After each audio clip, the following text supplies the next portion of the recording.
ನಾರವ ಇವ ನಾರವ ಎಂದಿನ ಇವ ನಮ್ಮವ ಇವ ನಮ್ಮವ ಎಂದಿನ ಸಯ್ಯ. ಇದು ಬಸವಣ್ಣ ಅವರು ಹೇಳಿದಾಗೆ ಎಲ್ಲ ಸಮುದಾಯದವರು ಎಲ್ಲ ಸಮಾಜದವರು ನಮ್ಮವರು, ನಾನು ನಿಮ್ಮವನು. ಯಾರು ಹೇಳಿದ್ದು? ಬಸವಣ್ಣ ಅವರು. ಅವರ ಒಂದು ತತ್ವ ಸಿದ್ಧಾಂತ ಏನಿದೆ ಬಸವಣ್ಣ ಅವ್ರದ್ದು, ಅದಕ್ಕೆ ನೀವು ಅವಮಾನ ಮತ್ತು ಧಕ್ಕೆ ತರೋದಂಥ ಕೆಲಸ ಮಾಡ್ತಾರದು. ಎಸ್ ಮಲ್ಲಿಕಾರ್ಜುನ್ ಅವರೇ, ನಿಮ್ಮ ತಂದೆ ಶಾವನೂರು ಶಿವಶಂಕರಪ್ಪ ಅವರು ಎಷ್ಟು ಬಾರಿ ML ಆಗಿದ್ರು? 7 ಬಾರಿನೋ 8 ಬಾರಿನೋ ಆಗಿದ್ರು. 6 ಬಾರಿ 7 ಬಾರಿ ಮಂತ್ರಿಗಳು ಎಲ್ಲ ಆಗಿದ್ರು. ಮತ್ತು ವೀರಶೈವ ಒಂದು ಸಮಿತಿ, ಆ ಸಮಿತಿಗೆ ಅಧ್ಯಕ್ಷರು ಕೂಡ ಆಗಿದ್ರು. ಲಿಂಗಾಯತ ಸಮುದಾಯದವ್ರಿಗೆ ಇವರೇ ದೊಡ್ಡವರು ಅಂತ ಕರ್ನಾಟಕ ರಾಜ್ಯದಲ್ಲಿ ಗುರುತಿಸ್ಕೊಂಡಿದ್ರು. ಅಂಥವ್ರ ಮಗ ನೀವು.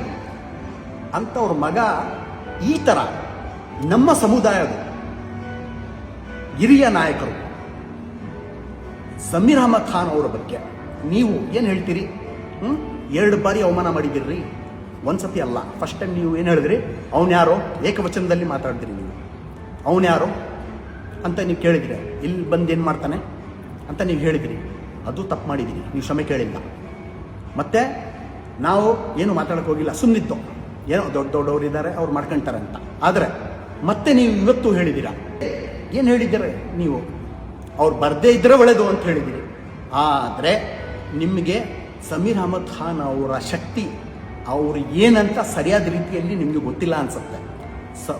ಜಮೀರ್ ನಿಮ್ಮ ತಂದೆ ಯಾಕೆ ನಿಮ್ಮ ಸಮುದಾಯದವ್ರಿಗೆ ಒಂದು ರಾಜ್ಯ ಮಟ್ಟದಲ್ಲಿ ಹೆಸರು ಮಾಡಿದ್ರು, ಅದೇ ರೀತಿ ಜಮೀರ್ ಅಹಮದ್ ಖಾನ್ ಅವರು ಇಡೀ ರಾಜ್ಯದಲ್ಲಿ ಅಷ್ಟು ದೊಡ್ಡ ಹೆಸರು ಮಾಡಿದ್ರು. ಅದಕ್ಕೆ ನಿಮಗೆ ಉದಾಹರಣೆ ಕೊಡ್ತೀನಿ.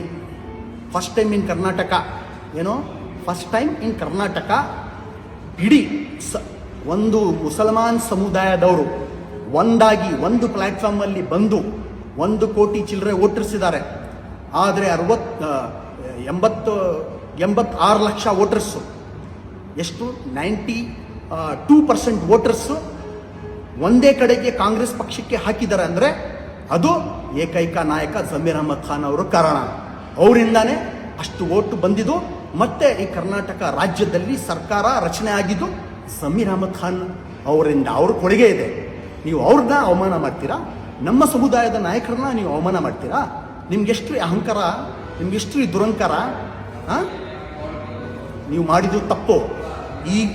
ಈಗಲೇ ನೀವು ಕ್ಷಮೆ ಕೇಳಬೇಕು.